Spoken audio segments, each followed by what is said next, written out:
개강절이고 또 설교 후에 임직식이 있는데 그래도 이제 스케줄에 따라서 빌립보서를 마무리하고자 합니다. 오늘은 물질을 나눔으로 얻는 풍성함, Abundance through Financial Giving 이라고 하는 제목입니다. 하나님께서는 물질을 포함한 우리 삶 전체를 축복하시고 사용하십니다. 여러분들은 하나님께 사용받기를 원하십니까? 오늘 말씀은 단도직입적으로 말씀을 드릴게요. 헌금에 대한 내용을 포함합니다. 우리 임직자들 이렇게 앞에 계시는데 제가 헌금 얘기하는 게 의도적은 아닙니다. 그냥 스케줄에 나와 있는. 사실 우리 큰빛교회 오랫동안 출석하신 분들은 아실 거예요. 제가 지난 8년 동안 헌금에 대해서 설교를 한 게 아마 한 번, 두 번 정도 손꼽을 정도이고요. 오늘 EM에서도 20년 동안 제가 목회를 했는데 우리 EM 친구들에게도 한 두세 번 정도밖에 20년 동안 설교를 안 한 것 같아요. 그 이유는 제가 자랐던 교회에서 좀 부정적인 부분들을 제가 경험을 했어요.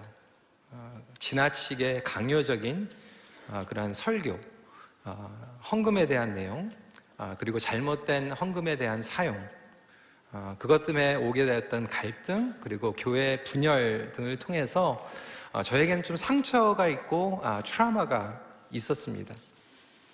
그래서 그것이 이제 회복이 되었지만 제가 목회를 하면서 저는 우리 재정부 스태프들이 좀 서운할 정도로 재정부에 제가 안 들어갑니다.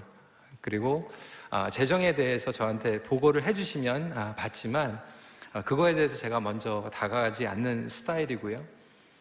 제 여동생이 사실 CA 회계사로 있는데도 불구하고 교회의 재정은 절대로 관여하지 않도록 그렇게 얘기를 하고 있습니다. 그래서 예산을 세울 때도 우리 장로님들이 예산 심의회를 하지만 저는 앞부분에 가서 말씀만 잠깐 나누고 기도해드리고 저는 나옵니다. 그게 편하고 그게 좋아요.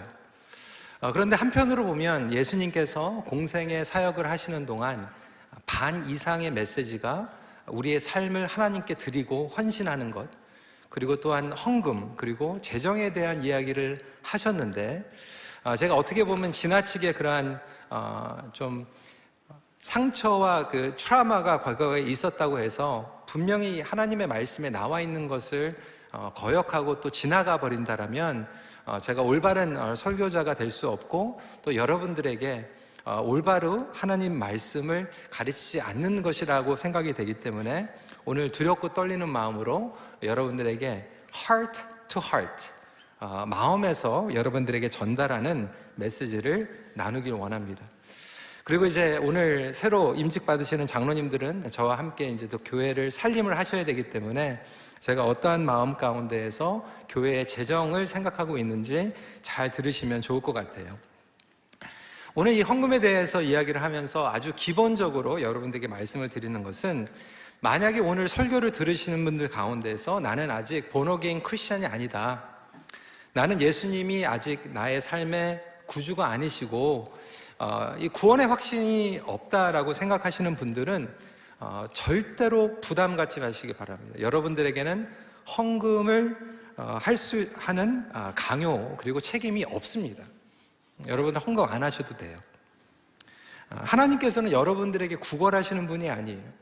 그리고 하나님의 공동체는 하나님의 사람들을 통해서 움직이기 때문에 사실은 우리가 교회에 대한 잘못된 인식을 가지고 있는 이 자체가 사실 예수님과의 관계가 없는 분들에게 율법적으로 강요적으로 다가오고 있는 부분들이 있습니다. 그래서 아직 본어게인 크리스찬 아니신 분들은 하나님께서 여러분들에게 헌금을 요구하지도 않고 강요하지도 않으세요. 그러면 오늘 메시지는 나에게는 전혀 적용이 안 된다라고 생각하실 수 있는데, 그렇지만 예수 믿는 사람들은 이런 이유로 하나님께 물질적으로 나누고 헌금하는구나, 이렇게 참고적으로 들으시면 되겠습니다. 그리고 또 한 발자국 나아가서 우리 큰빛교회의 등록교인이 아니신 분들도 부담 갖지 마시기 바랍니다. 오늘 이제 방문하신 분들도 계시고, 사실 우리 교회는 온라인으로 다른 교회 다니시지만 예배를 드리거나 또 설교를 들으시는 분들이 있습니다. 헌금은 여러분들이 헌신한 여러분들 홈철치에 내는 거예요.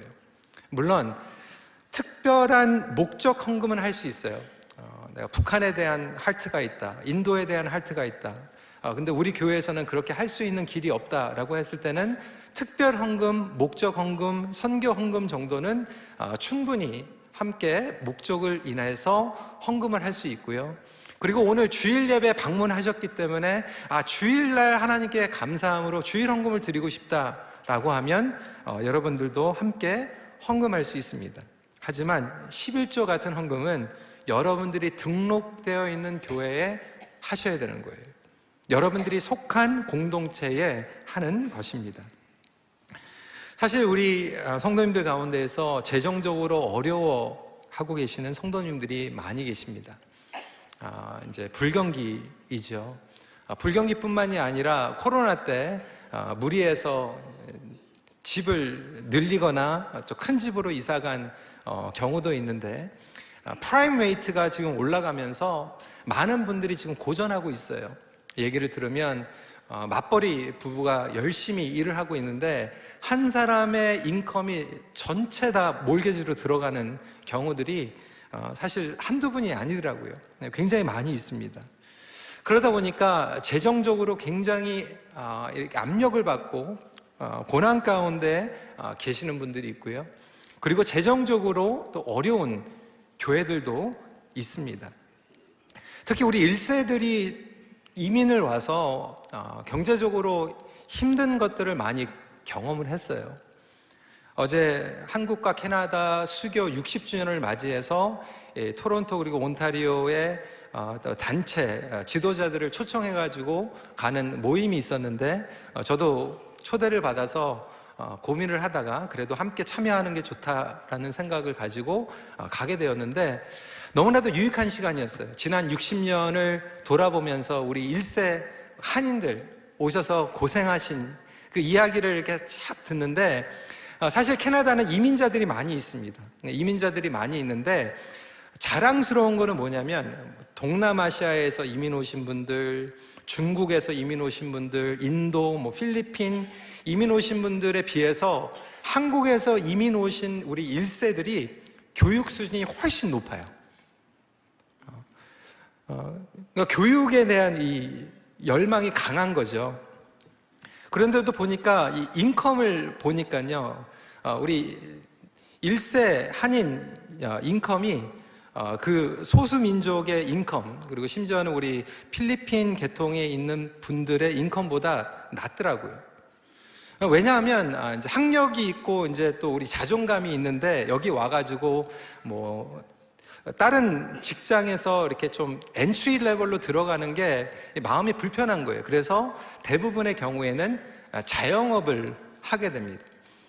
여러분들이 많이 봤던 킴스 컨비니언스, 컨비니언스도 많이 하고요, 샌드위치 샵도 하고 드라이 클리닝도 하고, 하여튼 자영업들을 많이 하게 되는데, 그러다 보니까 오히려 저 학력인데도 그냥 직장에 들어가서 블루 칼라로 일을 하는 경우도 있고, 그리고 또 다른 가정에 도우미로 하는 분들보다도 이 자영업을 하시는 분들이 비즈니스가 잘 되는 경우에는 정말 잘 되는데 어려운 경우에는 인컴이 낮을 수밖에 없다는 거죠.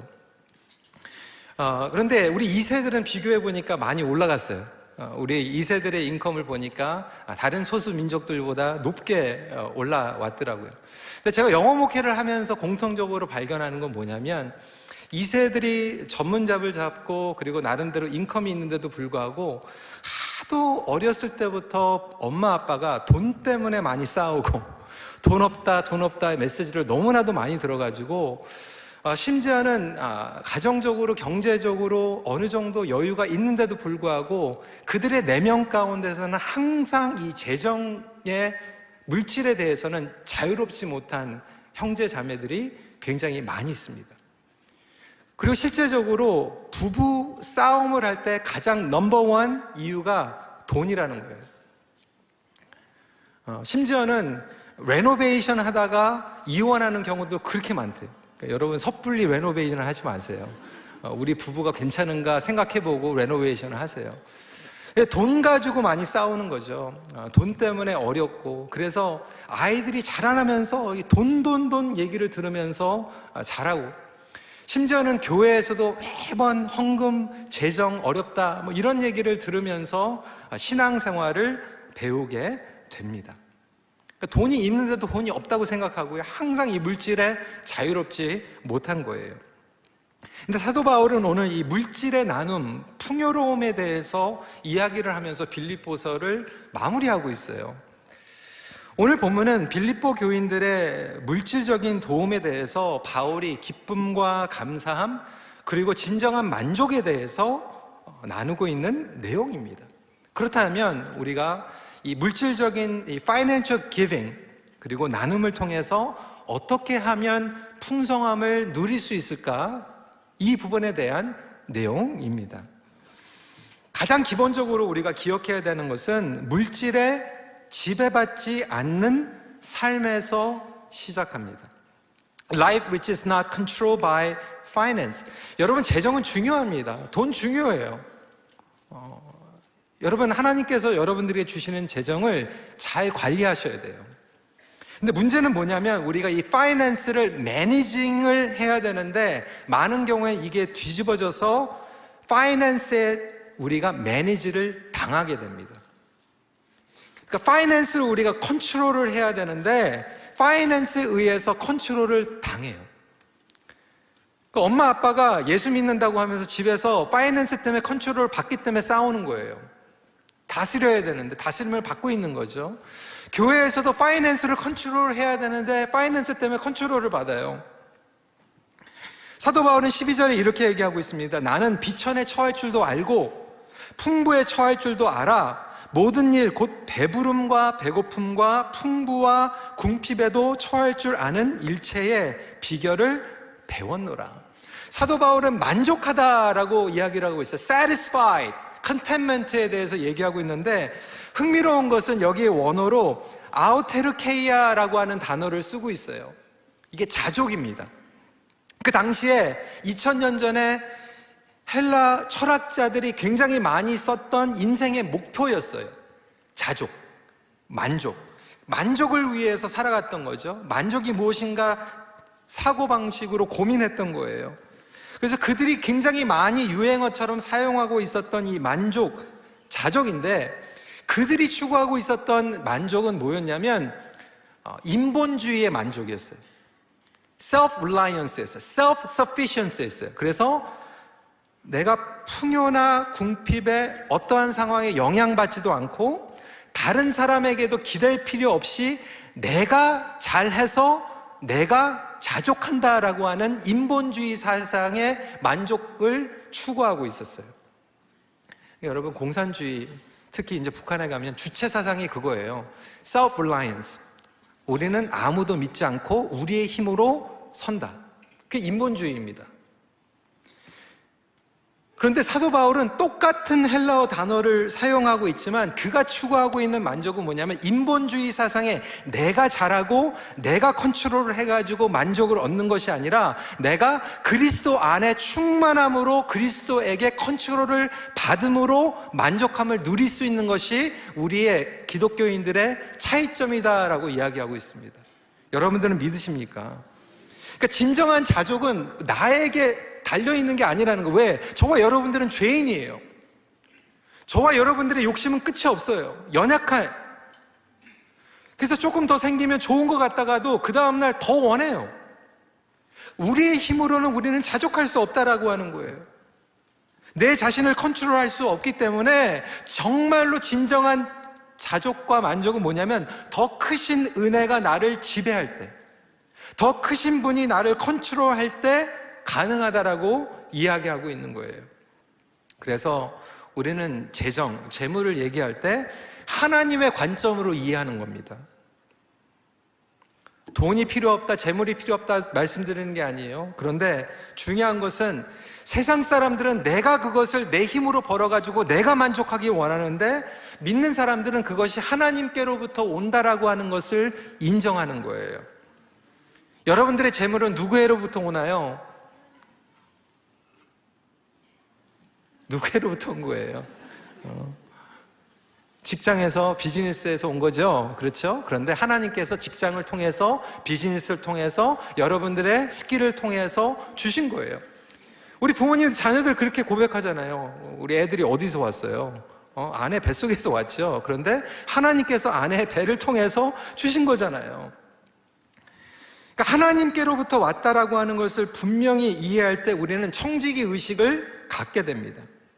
하나님께서 우리에게 주셨다 그러면 여러분, 하나님의 관점에서 생각해 볼 필요가 있어요.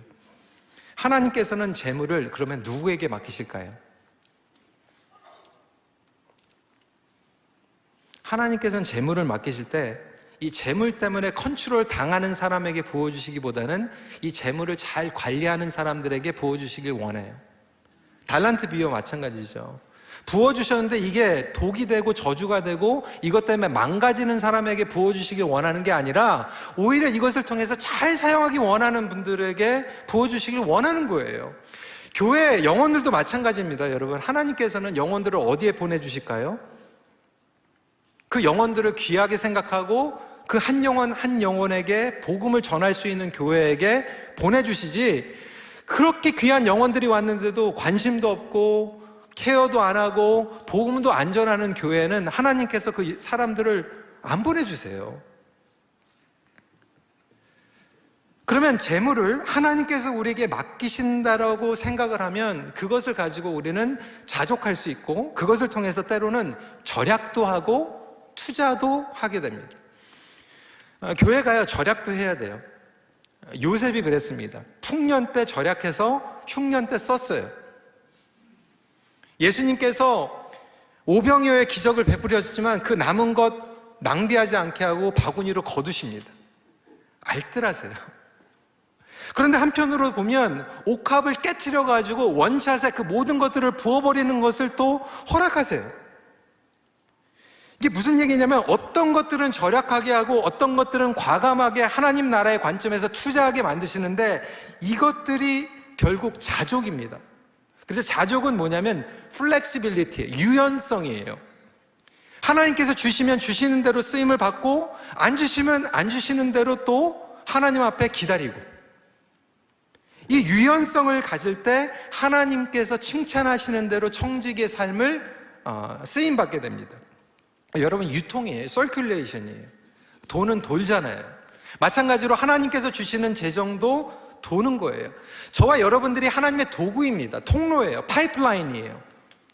그래서 이 파이프라인은 뭐냐면 하나님께서 주시는 대로 이것을 계속해서 흘려보내는 거예요. 흘려보낼 때 하나님께서 계속 부어주십니다. 그런데 흘려보내지 않고 막아버리면 어느 순간 그것이 막는 것이 아니라 고이게 되고 썩어 버리게 됩니다. 그러니까 그릇과도 마찬가지예요. 하나님께서 우리에게 좋은 것들을 담아주실 때 그것이 빨리빨리 나가야지 되는 것이지, 그리고 유통이 돼야지 흘러가는 것이지, 그것을 계속 담아두면 음식이 상하는 것과 마찬가지입니다. 하나님께서 우리에게 주시는 축복이 있을 때 그것을 유통하는 법칙입니다. 제가 장로님들에게 그렇게 말씀을 드려요. 우리 교회는 non-profit organization입니다. 프로핏을 만들기 위한 단체가 아니에요. 우리는 하나님께 주시는 모든 것들을 흘려보내는 거예요. 하나님께서 우리에게 부어주시고 나누기를 원하십니다. 근데 문제는 많은 분들이 시작할 수 있는 만큼만 있으면 순종하고 나가야 되는데 끝까지 개런티가 될 때까지 움직이지 않아요. 이스라엘 백성들을 출애굽시키실 때 하나님께서는 이스라엘 백성들이 가나안 땅에 가기까지 모든 만나와 재정을 보여주시고 개런티하시고 이제 출발해라 그렇게 안 하셨어요. 출발할 만큼만 주시고 한 발자국 가는 거예요. 한 발자국 갔을 때 또 채워주시고 두 발자국 갔을 때 또 채워주시고 그러다가 약속의 땅까지 가는 겁니다. 저와 제 아내가 미국에 유학을 갔습니다. 7년 동안 갔어요. 저희는 학비가 다 없었어요. 1년치 학비 등록금 가지고 갔어요. 미국 정부에서 그걸 요구하더라고요. 그걸 가지고 갔어요. 7년치 다 가지고 가면 얼마나 좋았겠어요.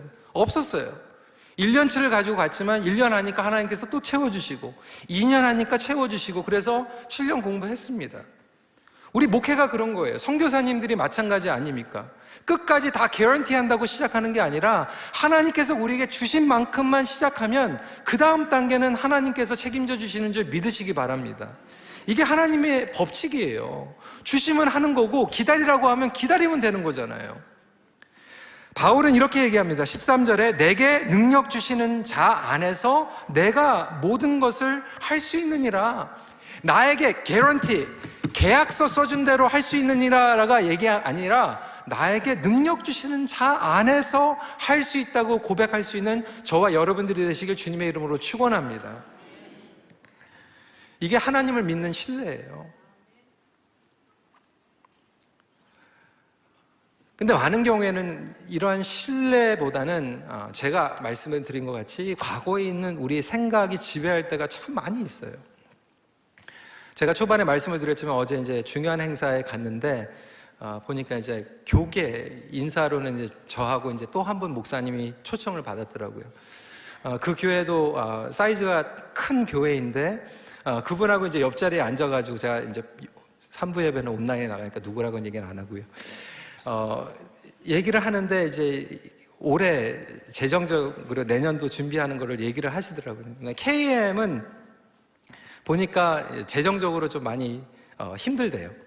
그래서 그 교회 같은 경우에는 코로나 때 이제 익스pan스가 많이 없다 보니까 그때 조금 세이브한 거 이번에 이제 다 나갔다고 그러더라고요. 저희는 이제 그 정도는 아니지만 아무래도 이제 성도들은 늘었지만 좀 재정적으로 올해 KM은 좀 타이트 했습니다. 그래서 장로님들이 정말로 알뜰하게 살림하셔서 마이너스는 아니에요. 근데 EM 같은 경우에는 그 얘기 들으니까 그 교회도 EM은 내년도에 30% 예산이 올라갔다고 그러더라고요. 저희도 사실은 30% 이상 이번에 결산이 되고 내년도에 거의 저희는 40% 이상 예산을 늘립니다. 근데 KM과 EM을 이렇게 목회를 같이 하면서 보니까요, 이 재정에 대한 그리고 헌금에 대한 이 가치관이 조금 달라요.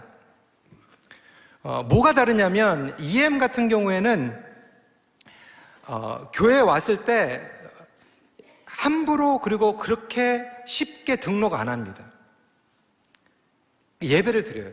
그러니까 등록을 한다는 건 뭐냐면 이 교회의 비전 그리고 이 교회의 가치관, 사역에 대해서 잘 파악하고 등록을 한다라고 하는 것은 내가 이 교회에 정말로 헌신하겠다. 그래서 내가 예배를 드리고 그리고 내가 이 교회에 헌금하겠다라고 하는 그 헌신을 가지고 등록을 해요.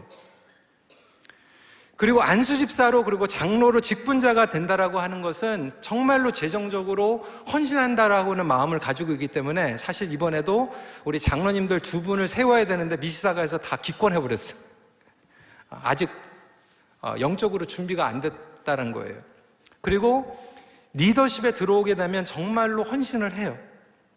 헌신을 못할 거면 그냥 기권을 해버려요. 이제 KM 같은 경우에 이제 보니까 이 등록하고 헌금은 좀 다르더라고요. 그리고 직분자가 되는 거와 또 헌금은 또 다른 얘기더라고요. 그래서 이게 KM하고 EM하고 조금 다르구나. 다르게 설명을 해야 되고 말씀을 나눠야 되겠구나라고 하는 것을 제가 지금 경험을 하고 있습니다. 그 유연성도 달라요. 우리의 KM 같은 경우는 저희 부모님들도 그랬지만 1970년도, 80년도에 오신 분들이 오셔가지고 재정적으로 너무 많이 힘들었어요. 가지고 온 재산도 다 없어지고 집도 또 뺏기고 뭐 이런 분들이 많이 있다 보니까 재정적인 결정을 하면 정말로 막 보증서 주는 것 같이 막 되게 심각하고 막 1년에 한 번 뭐 재정 이런 거 얘기하면 되게 텐션이 되게 심해요. 괜히 이거 잘못 결정하면 이거 잘못되는 게 아닌가 막 이런 스트레스가 너무나도 많은 거죠. 근데 우리 EM들을 보니까요, 집 살 때도 뭐 1밀리언, 2밀리언 그냥 몰개지 얻어요. 못 갚으면 팔면 되지. 리파이낸싱 하면 되지. 그렇게 생각합니다. 이게 아날로그 세대와 디지털 세대의 차이점이에요. 옛날에 우리는 사진 한번 찍으면 두렵고 떨리는 마음으로 찍었잖아요. 잘못 찍으면 안 되니까. 근데 요즘 세대들은 뭐 30장, 40장 찍잖아요. 그리고 잘 안 나오면 버리면 되니까. 또 찍으면 되니까. 마찬가지로 교회에 대한 재정과 헌신도 그렇게 생각을 하더라고요. 되게 플렉시블해요. 하면 하는 거고 못하면 못하는 거지. 그렇게 생각을 합니다. 근데 어떤 것이 더 좋고 어떤 것이 나쁘다는 얘기가 아니라 때로는 우리가 지나친 과거의 어떠한 경험 때문에 그것이 발목을 잡아서 하나님께서 새 일을 행하고자 하는 것들을 오히려 가로막을 수도 있겠다라고 하는 그런 조심스러운 생각을 하게 됩니다. 두 번째로 넘어가서 결국 마음이 가는 곳에 물질이 따라갑니다. 바울이 기뻐했던 이유는 헌금의 액수가 아니었어요. 단순한 물질적인 후원이 아니었어요. 10절입니다. 내가 주 안에서 크게 기뻐함은 너희가 나를 생각하던 것이 이제 다시 싹이 남이니 너희가 또한 이를 위하여 생각은 하였으나 기회가 없었느니라. 바울이 빌립보 교회 헌금 때문에 기뻐했던 건 뭐냐면 빌립보 교인들의 마음이 전달된 거예요. 여러분들의 마음은 어디 있습니까? 어떤 분들은 자녀 교육에 마음이 굉장히 많이 가죠. 그래서 여러분들은 재정을 아마 자녀 교육에 전부를 쓰시는 분들도 있을 거예요. 왜 그럴까요? 여러분들의 마음이 자녀 교육에 가 있기 때문에. 어떤 분들은 자식 필요 없다, 내 노후 보장이나 하자. 그래서 어떤 분들은 굉장히 많은 포션이 리타이어먼트 펀드로 가실 수도 있어요. 그게 잘못됐다는 게 아니에요. 그냥 제가 말씀해 드리는 건 그것이 여러분들의 마음과 비례하는 거예요. 어떤 분들은 자식도 필요 없다, 리타이어도 병들면 필요 없다, 지금 즐기자. 그래서 여가 가시고 막 좋은데 럭셔리 베케이션 하시는 분들도 있을 거예요. 중요한 것은 여러분들의 마음에 가는 곳에 물질이 갑니다. 그러니까 주님 앞에 마음이 있으면 우리의 헌금과 물질이 글로 가는 거고, 하나님이 우리의 last priority면 leftover 드리는 거예요. 너무나도 간단한 거 아닙니까? 사역도 마찬가지더라고요. EM도 마찬가지고 KM도 마찬가지인데 저희 위원장들, 지도장로님들 3년에 한 번씩 바꿔요. 그럼 참 재밌는 게 주차 맡으셨던 안수 집사님이 주차 맡을 때는 주차에 어떻게든지 예산 받으려고 막 그러다가 교육부로 가면 또 교육부에서 받으려고 그래요. 그게 왜 그럴까요? 마음이 글로 가기 때문에 그런 거예요. 당연한 거 아닙니까? 사역에서도 마찬가지예요. 우선순위대로 가는 거예요. 마태복음 6장 21절입니다. 내 보물 있는 그곳에 내 마음도 있느니라. 그러니까 여러분들이 지금 가장 우선순위를 두고 있는 곳에 아마 여러분들의 재물이 가고 있을 거예요. 마이너스 통장에서도 가장 우선순위는 여러분들이 가고 있을 거예요. 지지난주에 김영선 목사님 오셨을 때 우리 목회자들하고 장로님들하고 이 얘기를 하시더라고요. 저는 공감했어요. 재정뿐만이 아니라 시간도 그렇고 봉사도 그렇습니다. 여러분, 하기 싫으면요 핑계거리를 찾고요, 하고 싶으면 방법을 찾는다. 교회 안 나오고 싶으면요 핑계를 찾고요, 교회 나오고 싶으면 방법을 찾잖아요. 데려다 준다고 해도 핑계를 찾잖아요.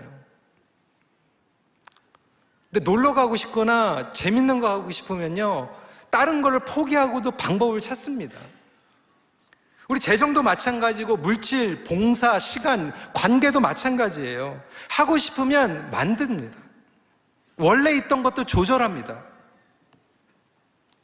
그래서 사도 바울이 빌립보 성도들에게 그 헌금 액수 때문에 기뻐한 게 아니라 마음이 전달됐기 때문에 기뻐하고 있는 거예요. 14절입니다. 그러나 너희가 내 괴로움에 함께 참여하였으니 잘하였도다. 하나님께서 칭찬하시는 거예요. 사도 바울의 괴로움이 뭐였습니까? 뭐가 그렇게 괴로워요? 감옥에 갇혀 있는데 돈이 뭐가 필요합니까? 그럼에도 불구하고 복음 전파가 여전히 일어나고 있고 주님의 일들이 계속되고 있기 때문에 그들의 마음이 너무나도 좋았던 거예요. 재정만 보낸 게 아니죠. 사람도 보냈어요. 에바브로디아와 같은 사람을 보냈어요. 필요한 사역에 헌금을 하고 재정적인 동참을 했습니다. 그래서 사도 바울은 그들에게 풍성한 열매가 맺어지도록 기도합니다. 17절이에요. 내가 선물을 구함이 아니요 오직 너희에게 유익하도록 풍성한 열매를 구함이라. 여러분들이 하나님께 진실된 마음으로 드리면 풍성한 열매가 있을 줄 믿으시기 바랍니다. 기복신앙 얘기하는 게 아니에요. 여러분 잘 들으세요. 여러분들이 헌금한다고 하나님께서 헌금으로 100배, 1000배 채워주실 거라고 생각하면 그건 기복신앙이에요. 그건 돈 내고 돈 먹기예요. 빌립보 교인들은요, 헌금을 했는데 재정적으로 이익 보지 못했어요. 오히려 장사가 안 됐어요. 왕따 당했어요. 내가 11조 하니까 다음 달에 내 봉급이 올라가겠지? 여러분, 그게 기복신앙이에요. 그런데 우리가 극단을 조심해야 되는 게 뭐냐면, 우리가 하나님 앞에 드리면 재정적이 아니더라도 분명하게 열매는 거둡니다. 여러분들이 자녀가 거둘 수도 있고요, 다른 관계로 거둘 수도 있고, 선교지에서 영혼들이 주님 앞에 돌아오는 열매가 있을 수 있고요, 우리 교육부에 있는 자녀들이 예수님을 만날 수 있는 열매들이 있는 거예요. 그러니까 재정을 줬기 때문에 내가 월급이 올라간다라, 내가 장사를 하면서 11조를 냈기 때문에 장사가 매상이 올라간다라고 하는 것은 기복신앙이지만, 내가 하나님께 드리는 것은 내가 심는 대로 열매가 있다. 관계를 심으면 관계의 열매가 있고, 시간을 심으면 시간의 열매가 있고, 사랑을 심으면 사랑의 열매가 있고, 하나님 앞에 드리는 이 모든 것들이 열매가 있다라고 하는 그 믿음은 반드시 지키시길 주님의 이름으로 부탁을 드립니다.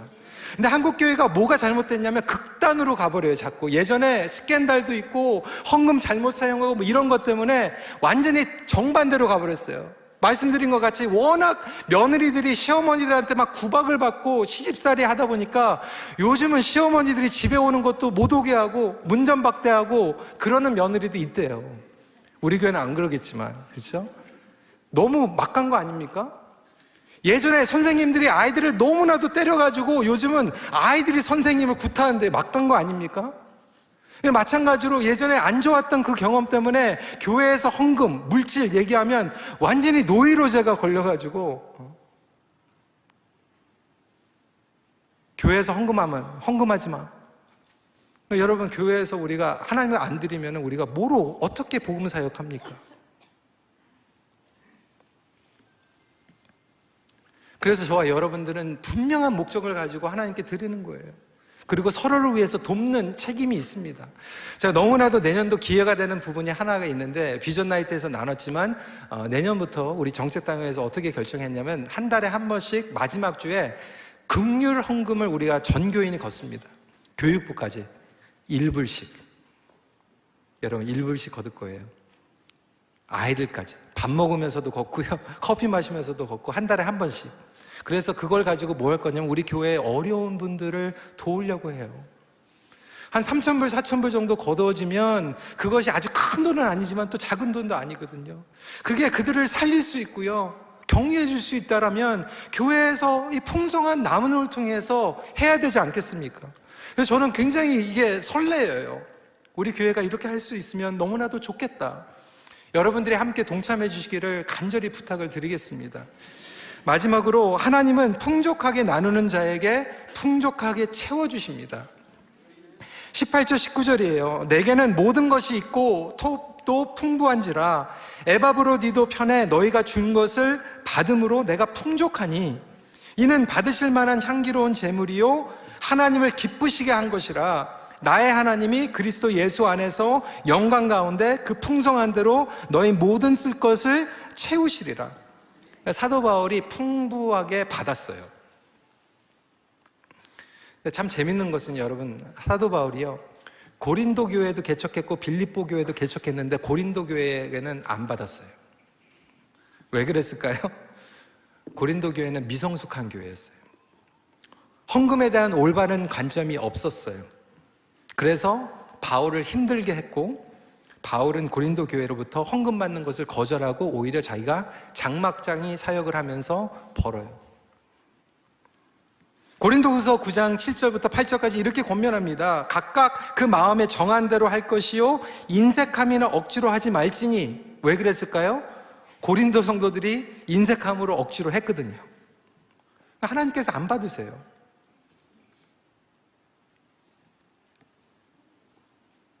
아까도 말씀드린 것 같이 이렇게 드렸을 때 하나님께서 풍요롭게 채워주시는데 갬블링이 아니에요. 헌금은 하늘나라 복권 사는 것도 아니에요. 하지만 우리가 하나님 나라에 심는 대로 무언가는 영적으로 거둔다라고 하는 확신을 가지고 하나님 앞에 드리는 사람들의 헌신을 통해서 하나님께서는 풍성하게 채워주십니다. 여러분들이 재정적으로 힘들 때 사랑 드리면 되잖아요. 열정적인 예배 드리면 되잖아요. 시간 드리면 되잖아요. 여러분들의 재능을 드리면 되잖아요.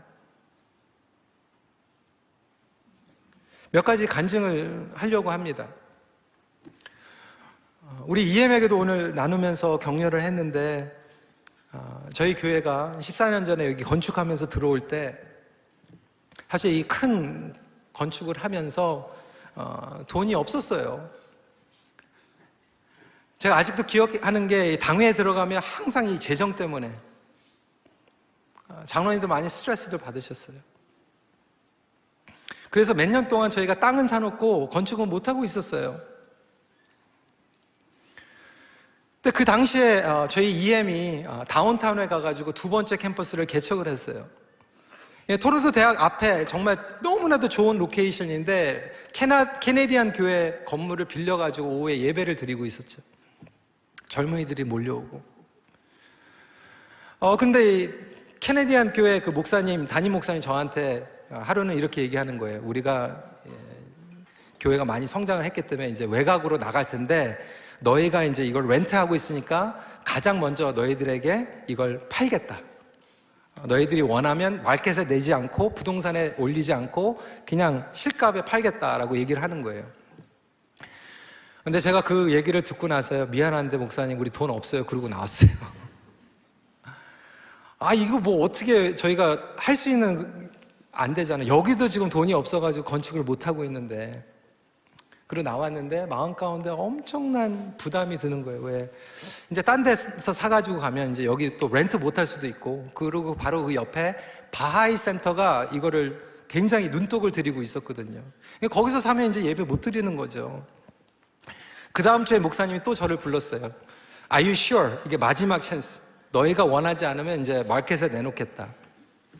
너무 고민이 되는 거예요. 어떻게 했을까요? 제가 이면수 목사님한테 목사님 면담 부탁을 드립니다. 면담을 신청했어요. 목사님 왜 그래? 이제 밑져야 본전이다 생각하고 마음을 탁 먹고 좀 혼날 생각을 하고 갔어요. 목사님 이렇게 해가지고 다운타운 빌딩을 우리한테 판다고 그러는데 어떻게 하죠? 네, 목사님이, 우리 이면수 목사님이 좀 대책이 없으신 분이에요. 그래서 그냥 순식간에 그래? 그러면 사야지 이렇게 얘기하시는 거예요. 긴급 임시당회를 했어요. 저는 장로님들한테 돌 맞을 줄 알고 이제 순교하는 마음을 금식하고 전 다 들어갔어요. 왜냐하면 장로님들 매일 재정 때문에 힘들어가지고 이 건축하는 것 때문에 당회 양권, 다운타운 건물 매입 갔는데요. 장로님들이 만장일치, 우리 다음 세대 젊은이들을 위해서는 무조건 사야죠. 만장일치로 통과했어요. 근데 장로님들이 결정할 수 있는 게 아니잖아요. 재직회 했어요. 그 다음 주에 200명 이상의 재직들이 모였는데요, 만장일치. 여기 기다려도, 여기 힘들어도 먼저 우리 젊은이들 다음 세대를 위해서 하자. 그때 그렇게 결정해가지고 하나님께서 우리 다운타운 건물을 우리에게 주셨어요. 지금 젊은이들 거기 700명 이상이 예배를 드리고 있어요. 너무나도 감사하지 않습니까? 우리 하나님께 영광의 박수 올려드리면 좋겠어요.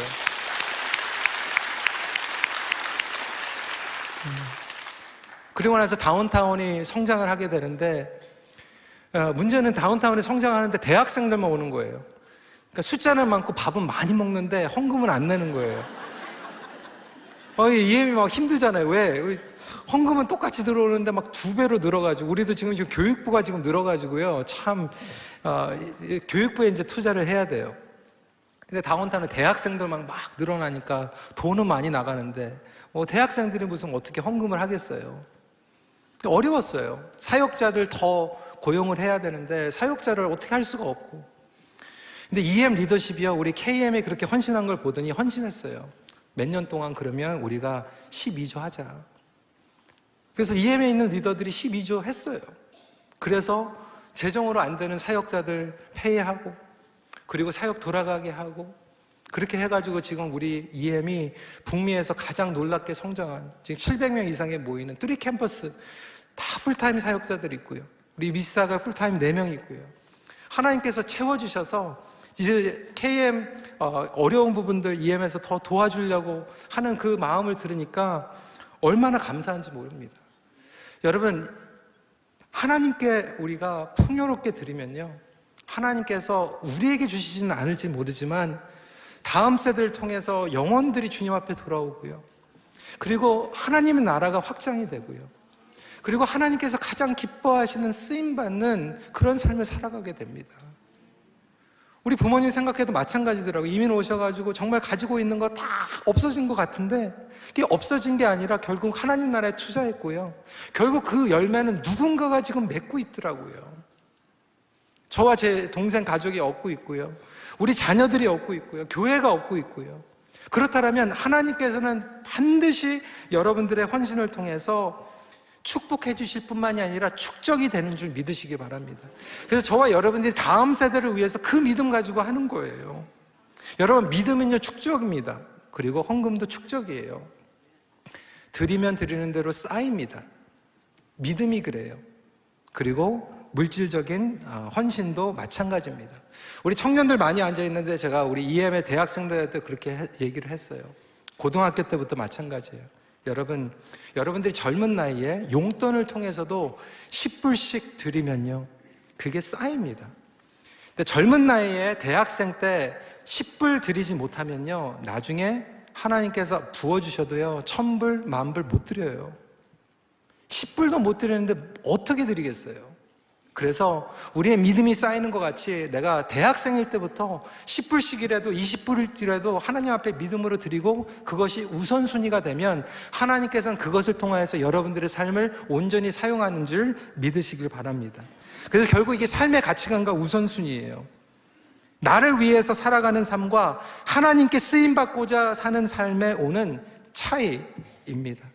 그래서 저는 우리 큰빛교회가 정말 다음 세대가 지금 많이 살아나고 있지만 거기에서 끝나는 게 아니라 우리 다음 세대는 열방을 위해서, 그리고 큰빛교회 밖으로 내보내고 선교지로 내보내고, 정말로 우리 큰빛교회를 인해서 우리만 잘 먹고 잘 사는 것이 아니라 다른 교회들도 도움을 받고 서포트를 받을 수 있는 그러한 교회가 되기를 간절히 꿈꿉니다. 말씀을 마칩니다. 진정한 인생의 목적은 하나님을 기쁘게 하며 쓰임받는 것입니다.